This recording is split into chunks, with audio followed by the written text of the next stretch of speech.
Good morning, good afternoon, good evening, how much could depend on your location. Please join in the struggle to liberate our people from the contraption. Like and share videos news update. The southern region wants to dominate the north. God forbid Tinubu's re-election, Atiku Abubakar. Now this is what's happening. Yes, the former vice president, Atiku Abubakar, has criticized recent statements from Tinubu's regime. Oh yes, the statement implied that Tinubu would remain in office until 2031. Oh yes. Now the statement has brought significant reaction from Atiku Abubakar, the former vice president of Nigeria. Oh yes. Now the controversy began when George Akume, the former governor of Benue State and the secretary to the government of the Federation, that's the government of Nigeria, the secretary to government of Nigeria, George Akume, he made a divisive comments during a television interview. Now look at what this secretary said, Akume. He was advising Northern politicians anyway, who have the aspirations for the president in 2027 to shelve their aspiration, to step down or step back their aspiration, yes, until 2031.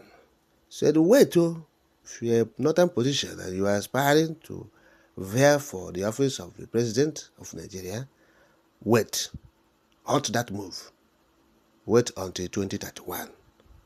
Yes, now he argued that Tinubu, a southerner, should be given a second term to maintain a balance in regional leadership. Of course, he said Buhari attended for 8 years. So, Tinubu will also attend 8 years.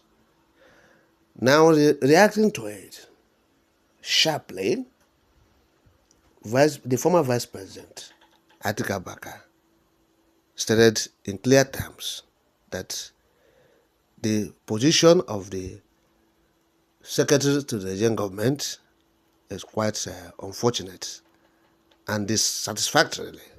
Yes, he questioned the fairness of such a stance, pointing an alleged imbalance, what he said imbalance in Nigerian leadership distribution over the years. He noted that by 2027, the southern region would have ruled Nigeria for a total of 17 years compared to only 11 years under Northern leadership since the return to democracy leadership in 1999. He said the gap undermines the principle of equity and fairness in the country's governance. Now, Tinubu cast doubt on Tinubu administration's performance, suggesting it had not achieved enough to justify a second term and challenge the assumption that Tinubu's government had demonstrated the kind of progress or competence required to warrant re-election. Yes. So that is what is happening. Oh yes. In a statement quote, where then does true equity and fairness reside? By the year 2027, the South would have enjoyed 17 years of leadership, 8 years under Obasanjo, 5 years under Jonathan, and 4 years under Tinubu, while the North would have experienced only 11 years, with Yar'Adua serving 3 and Buhari 8. This resulted in a disparity of 6 years between the North and South, casting a shadow over the balance of power. In any case, the power to elect and vote out their government lies firmly with the Nigerian people, entrusted to them upon the government's ability to prove itself worthy of the people's ballot. But has the Tinubu government demonstrated that it deserves to be re-elected? The answer, alas, is as clear as the heavens themselves. God forbid. End of quote. Now, that is what is happening. God forbid Tinubu to be re-elected. God forbid Tinubu to be re-elected as president. That's what Atiku is saying. Say, look, this is injustice, say imbalance, say inequity for Tinubu to emerge president again by 2027. And we're asking, this fraudulent, manipulation or whatever they're doing, to retain power means nothing. Oh yes, since 1999, whether the South or whether the North, what's the benefit to the people? Yes, whether South or North 7 years, 11 years.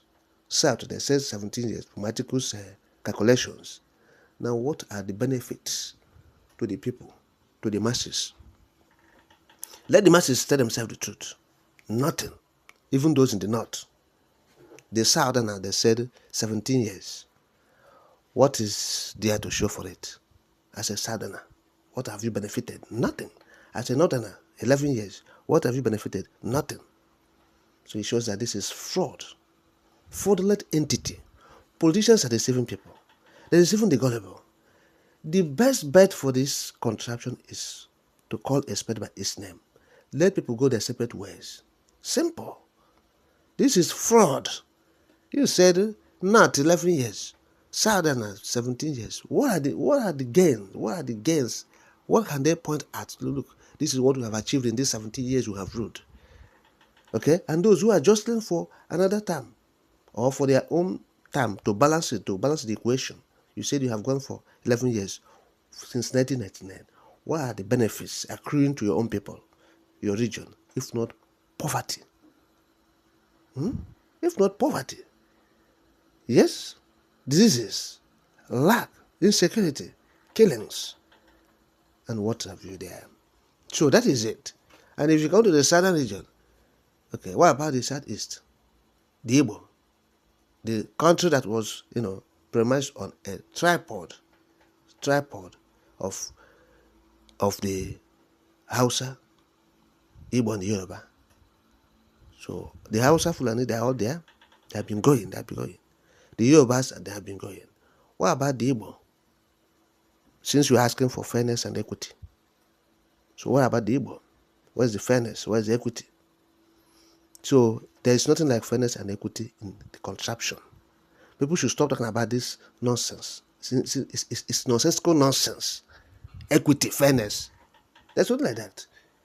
So when you say Southerners, this one, where Tinubu there, now Southern people there. Tinubu and his family, and Yoruba people there. Don't mention South. Yes, all the appointments, they have taken it all. The economy is Tinubu'nized, Yorubanized. And you say Southern. Southern what? What are the benefits of this Tinubu regime to Southern people? Nothing. It's only the Yorubas are only. The elite are enjoying it. Only the elite, those being appointed and their family. That's all. Oh yes, the common man in Southwest Yoruba land benefits nothing from Tinubu government. They are all suffering the hardship he imposed on them. Yes. So what's the benefit of, we ruled 13 years, we ruled 11 years, we ruled 21 years.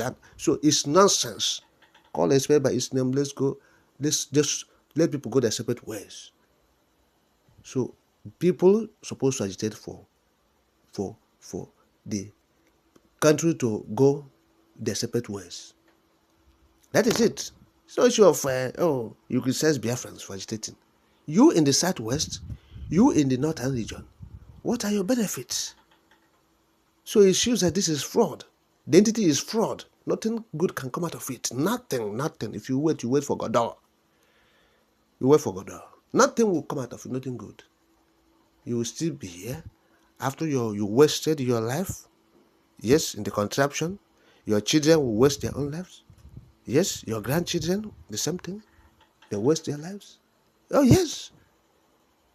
So, that is why it is very important, momentous at this period, that people rise up to the occasion and stop, saying, oh, the Biafra. Oh, Biafra. They are agitating for freedom. That is the best bet for all of you guys.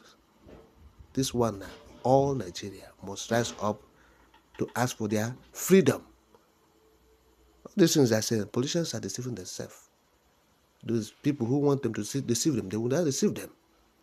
But we know that they're deceiving themselves. Say, we have ruled this, we have ruled that. What are the benefits?